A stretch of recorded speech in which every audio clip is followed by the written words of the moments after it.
le calme, la pluie, une menace. Vous visualisez tout ça, non ? Les plus pointus auront peut-être même reconnu cette scène magistrale de Jurassic Park. Y a pas à dire, c'est du grand spectacle. Même sans les images, on peut deviner ce qui se passe. Et oui, le son, c'est un outil assez efficace. Alors si on y ajoute 2 ou 3 dialogues, on doit bien pouvoir s'en servir pour raconter des histoires. C'est justement le principe de la fiction audio. Écrire une histoire qui ne sera pas vue, juste écouter. Alors oui, dit comme ça semble plutôt simple.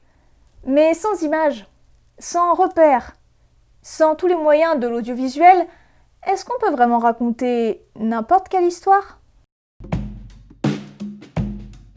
La fiction audio, c'est pas nouveau. On en avait déjà avec les sagas MP3 et même avant ça avec les feuilletons à la radio. Parce que le format audio, c'est pratique. D'abord, c'est le spectateur qui imagine tout. Et l'imagination, en plus de permettre de visualiser à peu près n'importe quoi, c'est gratuit.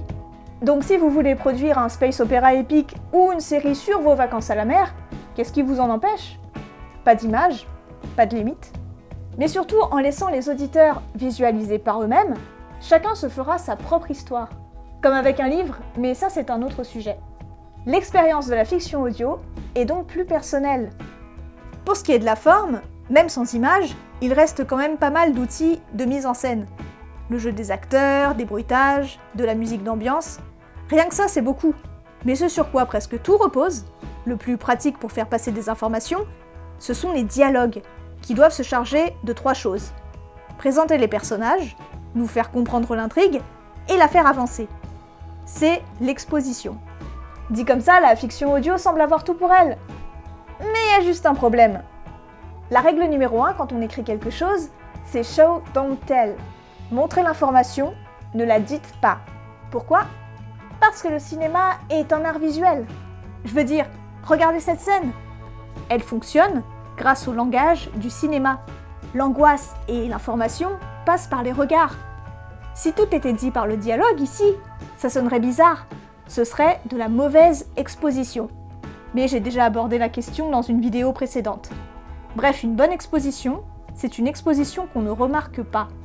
Et quand on ne peut rien montrer et que tout doit passer par le dialogue, il n'y a qu'une solution. Justifier que les personnages s'expriment à voix haute. Et pour ça, il y a plusieurs techniques. La plus courante, on justifie parce que l'un des personnages découvre la situation. C'est un dinosaure.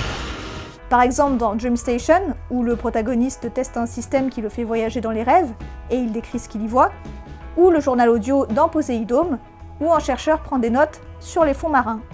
Donc la fiction audio, ça reste quand même un format à part, plutôt cantonné à la radio ou à Internet. On n'écoute pas et on ne raconte pas une histoire de la même manière, avec ou sans visuel.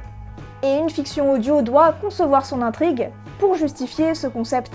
Donc oui, on peut se reposer quasiment uniquement sur le dialogue, c'est possible et ça ouvre un gros paquet de possibilités narratives. Mais en même temps, ça pose quelques soucis, parce qu'on peut pas tout faire passer par le dialogue. Autrement dit, à l'écriture, c'est limitant. Pourtant, pas mal de fictions audio s'en sortent très bien, notamment une. Calls est une série audio réalisée par Timothée Hochet et coécrite généralement avec Clémence Setti. Le concept, on écoute des conversations captées par des micros, caméras, etc. Vous l'avez sans doute déjà vu passer. Gros casting et grosse communication de la part de Canal+ pour ce projet, avec une pluie de critiques enthousiastes, parmi lesquelles une qui a employé un terme que je trouve intéressant. Une expérience sonore jamais vue. Ce qui veut dire 2 choses. De 1, que les Inrocks ont un sacré sens de la répartie, et de 2, qu'on n'écoute pas Calls comme une série ordinaire. Et selon moi, c'est une question de forme et de fond. Un épisode de Calls, c'est dans la plupart des cas un petit thriller en temps réel. Bon, c'est clairement pas la seule série audio de ce genre, mais contrairement aux autres, Calls passe à la télé. Elle est diffusée à un large public, et donc il y a peut-être quelque chose à en apprendre. Du coup, on va disséquer un épisode type, le 2e de la première saison, parce qu'il regroupe pas mal des éléments de la formule Calls. Bon, et aussi parce qu'il est en libre accès sur YouTube. Pour faire très bref, c'est l'histoire d'un groupe de plongeurs qui découvrent une grotte sous l'océan. Et ça tourne mal. On suit 5 personnages, dont Théo, pour qui c'est la première plongée. Personnage qui découvre, justifier les questions, tout ça. Ça va Théo, on peut continuer? Ouais. Tu vois, c'est pas si impressionnant que ça. D'abord, les épisodes durent environ 10 à 15 minutes. Pour capter l'attention, Coles fait le choix d'un rythme rapide. Et pour avoir un rythme rapide, il n'y a pas de secret.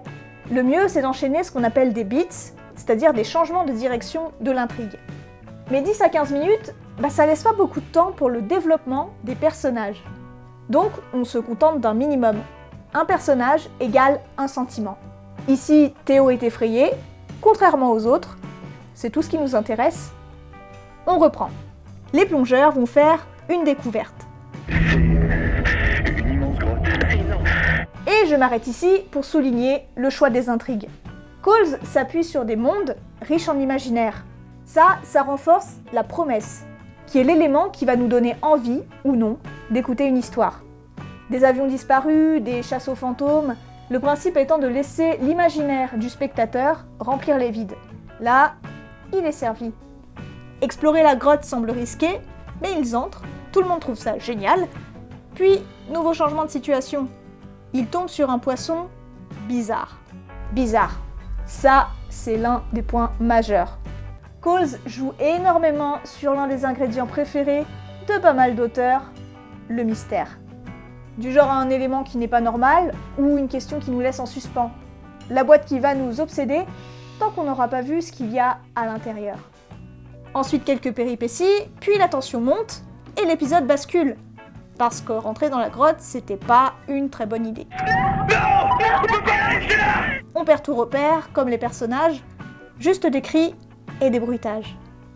Théo réussit à remonter à la surface, complètement traumatisé. Il est repêché par un inconnu, quand soudain, l'épisode s'arrête là, sans réponse. Non, pas survivant. C'est le dernier point que je voulais souligner. Cette fin ouverte remet une couche de mystère sur le mystère. Bon, peut-être un petit peu trop, parfois. C'est ce qu'on appelle le teasing, ou asticotage en français, ce que je trouve beaucoup plus mignon. C'est le à suivre qui va chatouiller le spectateur et lui donner envie de théoriser sur les grands mystères de la série. Parce que Coles, c'est un grand puzzle, et chaque épisode apporte un fragment de réponse à son univers.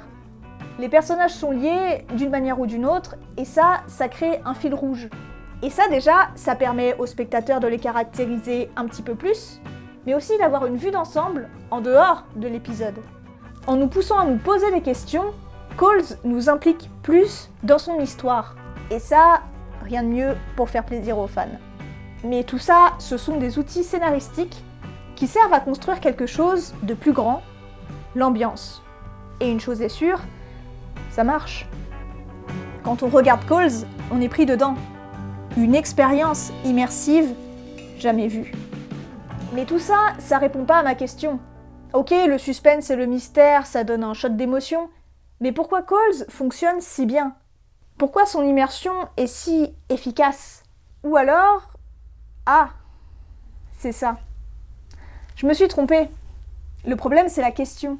C'est pas est-ce que le manque d'images est limitant, mais plutôt est-ce que ce serait mieux avec des images?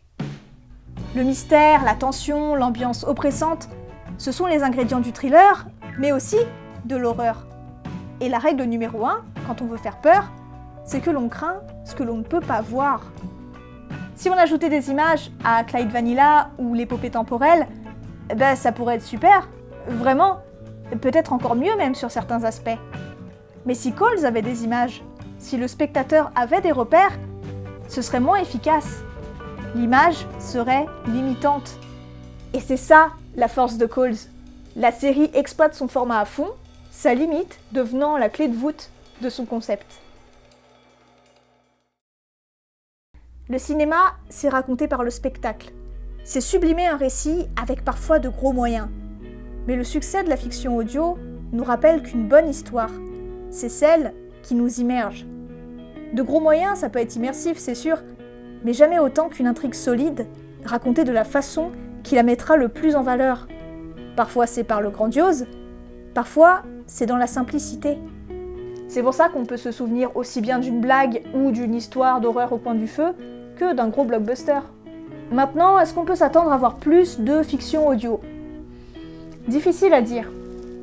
D'un côté, les nouveaux formats ont beaucoup de mal à s'imposer au grand public. Je veux dire, vous vous souvenez des séries 10 x 10 minutes ? Ouais. Mais de l'autre, l'audio permet de tester des nouveaux concepts et de produire des fictions avec des ambitions que le format audiovisuel ne permettrait pas. Alors, qui sait ? Et c'est ça qu'il faut retenir. Parfois, le meilleur moyen de raconter une grande histoire, c'est de le faire simplement.